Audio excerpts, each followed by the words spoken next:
नमस्कार विद्यार्थी मित्रांनो, आपण MA द्वितीय वर्षाचा जो पेपर आहे ECO 529 डेव्हलपमेंट इकॉनॉमिक्स या पेपरविषयी माहिती घेणार आहोत। हा पेपर आपल्याला 5 युनिटमध्ये अभ्यासायचा आहे। भारतीय अर्थव्यवस्थेच्या दृष्टीने आर्थिक विकास आणि वृद्धी या माध्यमातून आपल्याला हा डेव्हलपमेंट इकॉनॉमिक्स पेपर अभ्यासायचा आहे। यामधला पहिलं जे युनिट आहे, पहिलं युनिट म्हणजे concept and measurement of growth and development, म्हणजेच आर्थिक विकास आणि वृद्धी यांची असलेली व्याख्या आणि त्याचं असलेलं मोजमापात येणाऱ्या अडचणी या सर्व बाबी आपल्याला याच्यामध्ये अभ्यासायच्या आहेत। तर याच्यामध्ये सर्वप्रथम आपण बघणार आहोत की आर्थिक विकास म्हणजे काय, किंवा आर्थिक विकासाच्या दृष्टीनं केलेलं जे विवेचन आहे हे बघताना आपल्याला पहिल्यांदा सर्वप्रथम आपल्याला त्याचा इतिहास काय आहे किंवा इतिहासाच्या दृष्टीने आपल्याला त्याची मांडणी अगोदर करावी लागेल। याच्यामध्ये आर्थिक विकासाची संकल्पना आपण सांगणार आहोत। आपल्याला माहिती आहे की अर्थशास्त्राला शास्त्रीय स्वरूप 19व्या शतकात दिलं गेलं आणि तेव्हापासूनच आर्थिक विचारांना चालना मिळाली आणि त्याचबरोबर प्रतिष्ठाही प्राप्त झाली। तर आर्थिक विकासाचा प्रश्न फार पूर्वीपासून आपल्याला भेडसावत होता। अर्थशास्त्राचे जे जनक आहेत ॲडम स्मिथ यांच्यापासून ते अलीकडच्या काळातील गुन्नार मिर्डाल या अर्थतज्ञांपर्यंत आर्थिक विकासाला प्राधान्य देण्याचं काम केलं गेलं। आणि आपण बघतो की ॲडम स्मिथ यांनी जो राष्ट्राची संपत्ती हे जे ग्रंथ लिहिला आणि या ग्रंथाच्या माध्यमातूनच आपल्याला असं दिसतं की ॲडम स्मिथनी देशाच्या आर्थिक विकासाविषयी केलेलं प्रतिपादन हे अतिशय महत्त्वाचं मानलं गेलं। आर्थिक प्रगती फक्त गरीब राष्ट्रांना किंवा मागास राष्ट्रांनाच आवश्यक आहे का, तर असं नाही।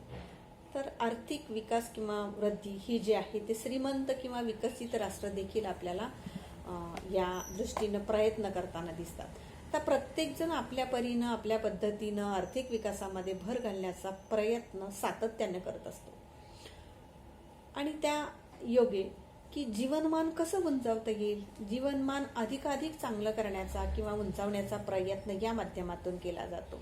आणि म्हणून या आर्थिक विकासाच्या विषयावर किंवा आर्थिक विकासाचा जो विषय आहे तो देशाच्या प्रगतीच्या दृष्टीने अतिशय महत्त्वाचा मानला जातो।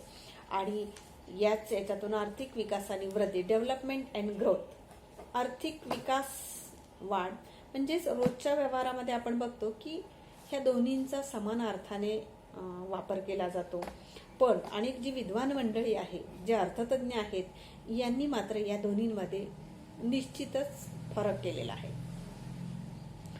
मग याच्यामध्ये आपल्याला केवळ काही क्षेत्रातील उत्पन्न वाढून राष्ट्रीय उत्पन्नात भर पडली म्हणजे आर्थिक विकास झाला का, आणि त्या देशाचा आर्थिक विकास केव्हा होईल, तर विकासामध्ये ज्ञानाचा वापर झाला पाहिजे, आधुनिक तंत्रज्ञानाचा स्वीकार झाला पाहिजे, त्याद्वारे निखळ वास्तव उत्पन्नामध्ये भर पडली पाहिजे।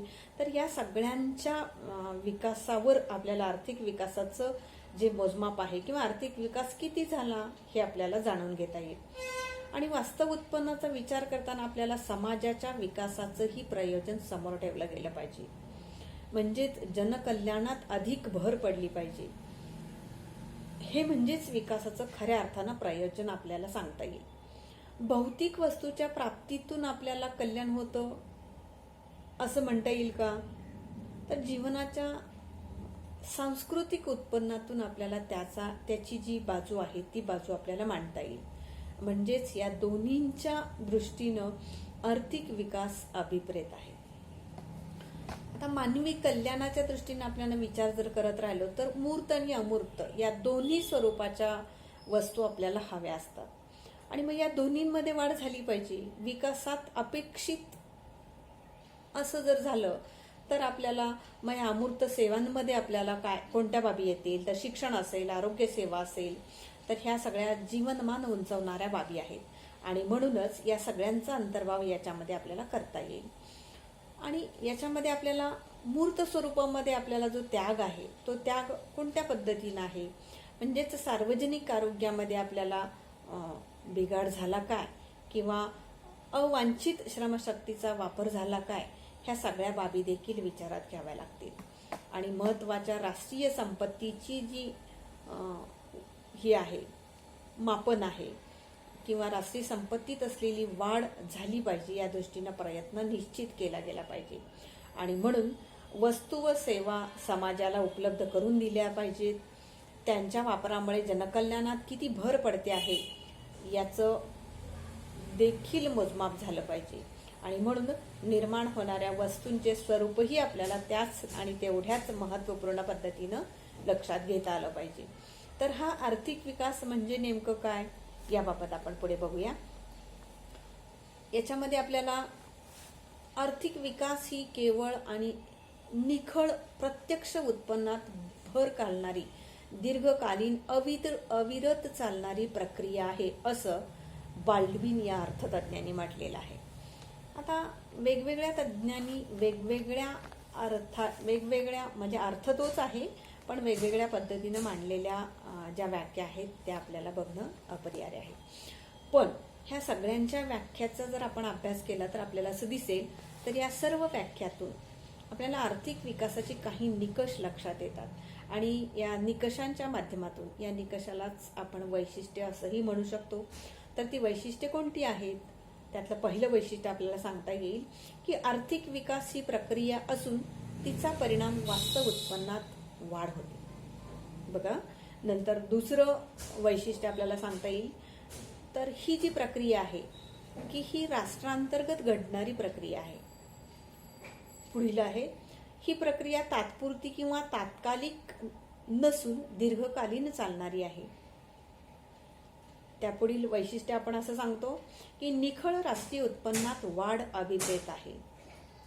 त्यानंतरचं वैशिष्ट्य, दरडोई उत्पन्नात वाढ देखील अपेक्षित आहे. आणखी काय अपेक्षित आहे तर ही प्रक्रिया जी आहे ही स्वयंप्रेरित आहे. पुढचं वैशिष्ट्य असं सांगूया की दरडोई उत्पन्नातील वाढ ही पुरेशी असायला हवी. त्यानंतरचं वैशिष्ट्य, आर्थिक विकासाचं जे प्रयोजन आहे हे प्रयोजन आहे व ते उत्तरोत्तर पार पाडणारी किंवा उत्तरोत्तर जनकल्याणात भर पडणारी अशीच योजना किंवा अशाच पद्धतीने पुढे गेलं पाहिजे. त्यानंतरचं वैशिष्ट्य आपल्याला सांगता येईल की आर्थिक विकासामध्ये उत्तरोत्तर प्राप्त होणाऱ्या आधुनिक तंत्रज्ञानाचा स्वीकार आणि वापर झाला पाहिजे. आणि शेवटचं वैशिष्ट्य आपण असं सांगू शकतो की आर्थिक विकासाबरोबर सामाजिक, आर्थिक व राजकीय संस्थात अनुषंगिक परिवर्तन देखील असायला हवं. तर या आर्थिक विकासाच्या दृष्टीनं मांडलेल्या वैशिष्ट्यांचा उहापोह. तर यानंतर आपण आर्थिक वृद्धी आणि विकास यामधला फरक कोणता आहे हा पुढील लेक्चरला बघूया. धन्यवाद.